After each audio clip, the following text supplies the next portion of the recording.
Hi, this is Dr. Gregory Sadler. I'm a professor of philosophy and the president and founder of an educational consulting company called Reason.io, where we put philosophy into practice. I've studied and taught philosophy for over 20 years, and I find that many people run into difficulties reading classic philosophical texts. Sometimes it's the way things are said or how the text is structured. But the concepts themselves are not always that complicated, and that's where I come in. To help students and lifelong learners, I've been producing longer lecture videos and posting them to YouTube. Many viewers say they find them useful. What you're currently watching is part of a new series of shorter videos, each of them focused on one core concept from an important philosophical text. I hope you find it useful as well. A little bit past the midpoint of Book 3 of his poem On the Nature of Things, Lucretius is going to make an entire set of arguments aimed at showing that the mind, the animus, and the spirit, the vital spirit, the anima, both closely connected to each other in us human beings, are in fact mortal, as is the body, that they are interconnected with. And this is not just going to hold for us human beings, this will hold for every animate thing like animals as well. And it's not just that they're mortal, that they will have an end to them. It's also that they have a beginning. And so this Latin phrase, nativos et mortalis esse, the being there, animos, animasque. So the plural of minds and bodies are born. They are things that arise, they come into existence, and they are things that die, things whose existence ends. So they exist, or they have being for a certain amount of time, but both sides are actually, you could say, bookended by non-existence. And he begins by saying first, note that both of these things, the mind and the spirit are to be embraced under one name. When I proceed to demonstrate that spirit is mortal, you must understand this applies equally to mind. Why? Because the two are conjoined to constitute a single substance. That is our psyche, you could say, or however you want to call it, right? And he begins by saying, first of all, as I've shown, spirit, mind, is flimsy stuff, right? It's easily blown around, you could say. It's composed of very, very fine, tiny particles. So, what is the upshot of this? It's not going to exist on its own, because if it's outside of the body is its vessel, and it's just going to be easily blown away. He gives the example of, water flows out in all directions from broken vessels, and the fluid departs, and mist and smoke vanish into thin air. Be assured, the spirit is similarly dispelled and vanishes far more speedily, because its particles are smaller, and is sooner dissolved into its component atoms once it's been let loose from the human frame, which is its death, its ending, right? It doesn't remain in existence. So that's an interesting argument that he's making there. And then he'll make a much more extended argument or a discussion talking about how the body and the mind both grow up together and they grow old together. And he's going to give a lot of interesting examples here. He says that with the weak and delicate frame of wavering childhood goes a like infirmity of judgment. The mind is not really operating that well in an infantile or childish body. The robust vigor of ripening years is accompanied by steadier resolve, mature strength of mind. Later, when the body is palsied by the potent forces of age and the limbs have collapsed with blunted vigor, the understanding limps, the tongue rambles, the mind totters, everything weakens and gives way at the same time. So the body gets weaker, the mind gets weaker. The body gets stronger, the mind gets stronger. And, it can go the other way as well. And he's going to give a whole bunch of examples of how the mind is affected by the body, and vice versa, both for good and for bad. So he says, as the body suffers the horrors of disease and the pangs of pain, we see the mind stabbed with anguish, grief, and fear. What is more natural that it should have a share in death? In the body's illness, the mind wanders, right? And then he says, here's another example. When you drink wine, the pervasive power of wine, as he says, when it's entered into a person and its glow is dispersed through their veins, the limbs are overcome with heaviness, the legs stagger and stumble. But it's not just that. His speech is slurred, right? His mind besotted. His eyes swim. There is a crescendo of shouts, hiccups, quarreling, and all the other symptoms follow in due order. And then he says, why is this the case?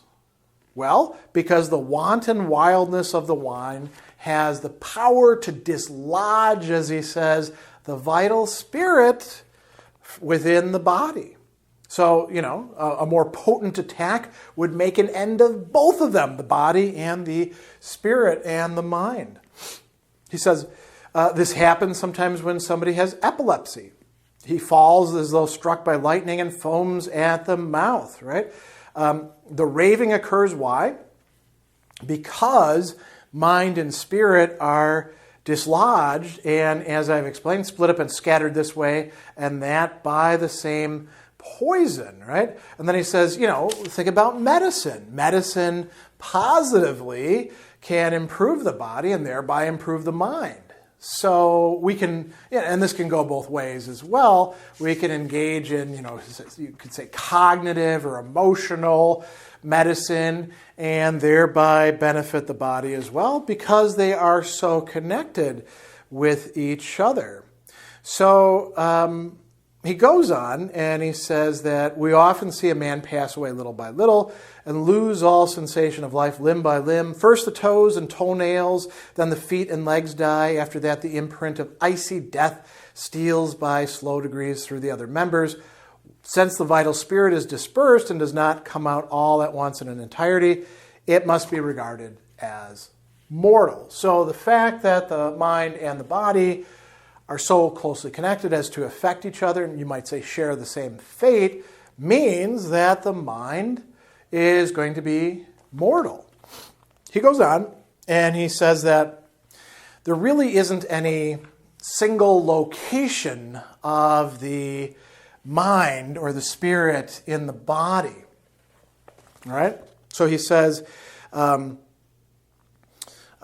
we go. If it were so that the mind could shrink itself through the body and draw its parts together and withdraw sensibility from every limb, then wherever it's concentrated ought to show a exceptional degree of sensibility. But we don't see this. Instead, what we see is a loss of sensibility, and it's clear that the mind is itself dying, right? And he goes on and he says, the mind, again, is one part of a person and stays fixed at a particular spot, no less than the ears and eyes and other senses. But, it's deriving its vigor and its vitality from the conjunction with the body. Without body, the mind alone cannot perform these vital motions. And, what we see is that as parts of the body are dying away, so is the mind in many respects as well. He'll talk a little bit later about this and note that when people are losing limbs or stuff like that, he's got some pretty graphic things about warfare and chariots and stuff like that, or snakes being cut into bits. So long as there's still some of the vital spirit within the parts, they're moving around, but then that goes away very quickly, which shows that it's diffused throughout the body, right? It's not concentrated just in one little node or spot or something like that. Now, another interesting argument that he gives is more of a, if this was the case, then we would expect this to happen. And he talks about the depiction of the soul apart from the body. For example, in Greek myths, when people go down to the afterlife and they can hear things and see things and even smell things. The dead in Homer come and taste the blood that Odysseus is laid into a trough for them. And Lucretius is going to say, well, that doesn't actually make any sense, right? You don't have bodies going around, or minds going around, spirits going around and sensing things without the sense organs of the body. He says, our hand or eye or nostrils in isolation from us can't experience sensation or even exist. In a very short time they rot away. So mind cannot exist apart from the body and from the human being himself or herself, who is, as it were, a vessel for it. So you're just not going to have what is being depicted. You don't have senses apart from the body. He also considers some ideas that people have, among the philosophers. The Platonists would be particularly a target for this. The idea being that the spirit enters into the body at birth. And notice that he doesn't say at conception or anything like that. The idea back then was generally at birth. And he says that you're not going to get that happening. And why not? Well, for a couple different reasons. He says, if the spirit is by nature immortal and is slipped into the body at birth, then why don't we have any memory of an earlier existence? No traces left by antecedent events. And this is directly targeting the Platonists, the Pythagoreans, and some other groups that thought that the soul engages in a sort of reincarnation or transmigration, moving from body to body to body. And this is actually a good objection.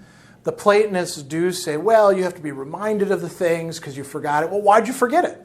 That isn't adequately answered. Just saying, well, you go into a body and the body makes you forget. It's not really an answer to the question, is it? He also says something kind of interesting. So if we assume that reincarnation would happen not just for human beings, but for animals, as is typically the case when people believe in that, then we'd have a bit of a problem because animals, more than human beings, seem to have rather fixed natures that are, at least from the Epicurean perspective that Lucretius is developing here, dependent on the constituent parts of their bodies. And so if we could have souls or minds or whatever we want to call it, spirits, entering into a wide range of animal bodies, then the animals wouldn't actually have their determinate ways of behaving. He talks about the hound would turn tail before the onset of the antlered stag, instead of actually going and attacking the stag, which is what they do because they have plenty of fire in them, right? The hawk would flee trembling through the gusty air at the coming of the dove. And then he says something else really interesting. Human beings would be witless and brute animals would be rational. And that isn't the case, at least as far as Lucretius is concerned. So we don't have souls entering, or spirits or minds, whatever we're going to call them, entering into bodies, that having existed before with their own characteristics. We don't have them entering into bodies at birth. We have them instead developing with the bodies from their birth onward. And he actually has another kind of funny thing that he says here as well. It's surely ludicrous to suppose spirits are standing by at the mating and birth of animals, a numberless number of immortals on the lookout for mortal frames, jostling and squabbling to get in first and establish themselves most firmly. Or is there perhaps an established compact that first come shall be first served without any trial of strength between spirit and spirit? He's saying this can't be the case, right? That's not how things actually work. And then he says another thing that I think is a different argument. It doesn't make sense to couple things that are totally unlike each other with each other in the way that the mind and the body appear to be interconnected. If the mind is actually eternal or deathless, and the body is, broken up into its constituent parts and it dies and stuff like that, then there really can't be an interconnection of these two radically different and distinct kinds of whatever we want to call them, substances, entities. Instead, what we experience is that we are really this interconnection of mind and spirit on the one hand and body on the other hand. So, that is an interesting argument. And then the final one that he makes is that there are everlasting things. Spirit and mind just isn't one of them. He says there can be only three kinds of everlasting objects. The first, owing to the absolute solidity of their substance, can repel blows and let nothing penetrate them so as to unknit their close texture from within. What is that? Atoms. Atom literally means can't be cut, can't be split. Now, of course, we know that atoms can be. So we might talk about subatomic particles or something like that, right? So spirit isn't that. I mean, it's composed of a bunch of atoms because everything's composed of atoms, but it's not an atom. And then he says the second kind can last forever because it's immune from blows. Such is empty space, which remains untouched and unaffected by any impact. Soul or mind or spirit is not empty space. It's atoms instead, very fine atoms. So that's not the case. And then he says, last is that which has no available place surrounding it into which its matter can disperse and disintegrate. It's for this reason the sum totality of the universe is everlasting and having no space outside it into which the matter can escape and no matter that can enter and disintegrate it by the force of the impact. So the totality of the universe, well, that's not what a spirit or mind is. A spirit or mind is a tiny little thing inside the universe. So it doesn't fall into any of these three categories. And then he says, well, some people might say, the spirit is immortal because it's shielded by life-preserving powers. It's unassailed by forces hostile to its survival, or because such forces, if they threaten, are repelled before we're conscious of the threat. And he says, that doesn't make any sense. Common sense actually tells us that this isn't the case. Because the spirit participates in the ailments of the body, we know that the spirit is affected by things, and there's no reason to think that it's immortal because it has life-preserving powers. That's essentially just begging the question. Why does it survive past death? Well, because it's immortal. That's just a circular argument. And so Lucretius is saying it's a bad argument right there. So what this means is that the mind or spirit has a beginning, it has an end, it exists during the time that it's actually there, but it will eventually break down, and its breakdown will more or less coincide with the breakdown and death of the body.